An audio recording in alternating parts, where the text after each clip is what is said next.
भाई जो गुरु वचन पे डट गे, कट गे फंद 84 के। निहायत रहम वाला अल्लाह कौन है? वो स्वयं आज संत रूप में भारतवर्ष की पावन भूमि पे प्रकट है और उनका पवित्र नाम है परमपिता परमेश्वर सतगुरु रामपाल जी। यही वो एकमात्र अल्लाह है, खुदा है, सुप्रीम गॉड है, जिसे वर्तमान में मुसलमान समाज के भाई बहनों ने ये कहकर रिजेक्ट कर रखा है कि अल्लाह दिखाई नहीं देता, अल्लाह कभी धरती पर मनुष्य रूप में नहीं आता, अल्लाह खाता नहीं, अल्लाह पीता नहीं, अल्लाह साकार नहीं है, अल्लाह तो बेचून है, निराकार है। ये केवल मुसलमान समाज के भाई बहनों की अपनी खुद की मनमानी थ्योरी है, जबकि कुरान शरीफ, कुरान मजीद चीख चीख के प्रमाण दे रही है, पवित्र बाइबल चीख चीख के प्रमाण दे रही है, चारों वेद और गीता जी चीख चीख के प्रमाण दे रहे हैं कि वो अल्लाह कबीर, वो सुप्रीम गॉड, सर्व का उत्पत्ति करता, सबका पालन पोषण करता, वो साकार है, निराकार नहीं है, वो नर आकार है, मनुष्य के जैसा है, और उसने सभी मनुष्यों को, स्त्री और पुरुषों को अपने जैसे स्वरूप में बनाया है। परमेश्वर हमारे जैसा है, हम परमेश्वर के जैसे हैं। तो ये गलती धर्म के ठेकेदारों की है, मुसलमान धर्म के मुल्ला मौलवियों की, काजियों की, हिंदू धर्म के आचार्य और शंकराचार्यों की, धर्म गुरुओं की, जो अपने धर्म के सदग्रंथों को सही प्रकार से समझ नहीं पाए, क्योंकि उन्हें कोई तत्वदर्शी संत नहीं मिला। और तत्वदर्शी संत वो अल्लाह कबीर स्वयं ही बन के आता है, और जब वो स्वयं यहाँ आकर इन ग्रंथों को पढ़ाता है तब इस जीव की बुद्धि ऑन होती है, ये सदग्रंथों में लिखी सच्चाई को पहचान पाता है। तो कमी रही हमारे धर्म के धर्म गुरुओं की, जिनको खुद ज्ञान नहीं था, भला आम समाज को, आम जनता को वे कहाँ से ज्ञानी बना देते। लेकिन आज उस एकमात्र अल्लाह, सुप्रीम गॉड, इबादत कबीरा, उन्होंने स्वयं धरती पर आकर अपना अनमोल तत्व ज्ञान देकर बच्चे बच्चे को विद्वान बना दिया, बच्चे बच्चे को।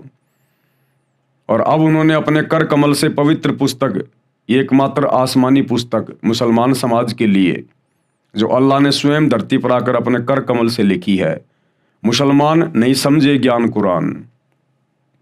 अब इस पुस्तक के माध्यम से आप लोगों तक जानकारी पहुंच रही है कि अल्लाह धरती पर है और साकार है, और जितना जल्दी हो सके उनकी शरण में आ जाइए, अन्यथा 2028 युग परिवर्तन का समय है, महाविनाश दरवाजे पे खड़ा है। तो भाई और बहनों, इस पवित्र पुस्तक के ऊपर 5 वीडियो बन चुके हैं, आज हमारा 6 नंबर का वीडियो है। यदि आपने अभी तक पिछले वीडियो नहीं देखे हैं तो आपको ज़रूर देखने चाहिए, क्योंकि उनको देखे बिना आप जी आगे की वीडियो समझ नहीं पाएंगे। तो पिछले वीडियो में गुरुदेव भगवान ने जिक्र किया कि किस प्रकार से सभी धर्मों की पवित्र पुस्तकों में मांस खाने का उस एकमात्र इबादत कबीरा, कबीर परमेश्वर की तरफ से कोई आदेश नहीं है किसी को भी।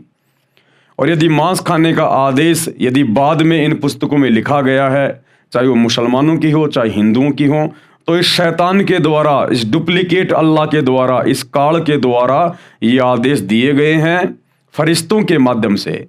और शैतान के द्वारा जो आदेश दिए गए हैं, उन आदेशों को हमने बिल्कुल भी स्वीकार नहीं करना है।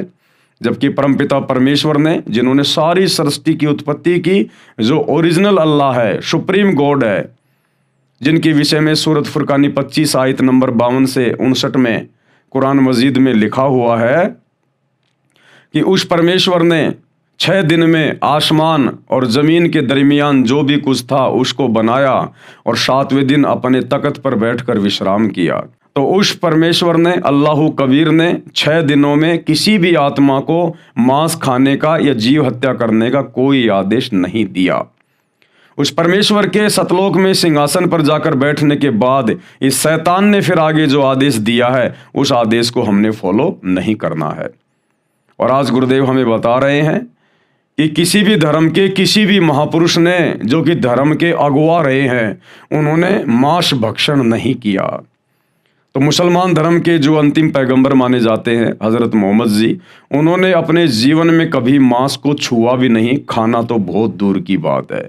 फिर आज वर्तमान का मुसलमान समाज कैसे कह सकता है कि हम हज़रत मोहम्मद जी के फॉलोवर हैं, हम हजरत मोहम्मद जी के नियम और मर्यादाओं में चल रहे हैं, हम उनकी शिक्षाओं में चल रहे हैं। एक जो गुरु वचन पे डट गए, कट गए फंद 84 के, कट गए फंद 84 के, कट गए फंद 84 के।